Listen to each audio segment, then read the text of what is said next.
मैं M.K. चौधरी उप महारजिस्ट्रार जनगणना कार्य निदेशालय से हूँ।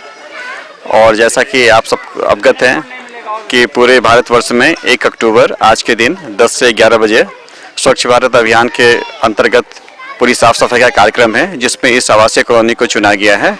और इसमें सभी जो हमारे कार्यालय के अधिकारी और कर्मचारीगण हैं, इन्होंने काफ़ी उत्साहपूर्ण वातावरण में इसमें भाग लिया है।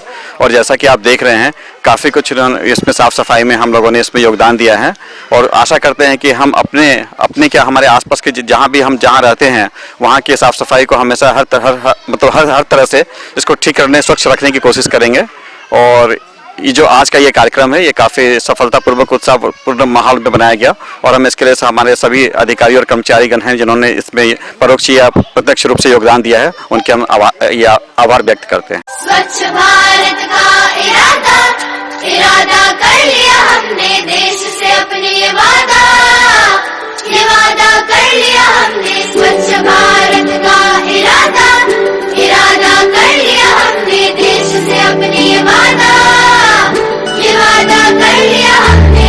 स्वच्छ भारत का इरादा कर लिया हमने, देश से अपने ये वादा कर लिया हमने। स्वच्छ भारत का इरादा कर लिया हमने, देश से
स्वच्छ भारत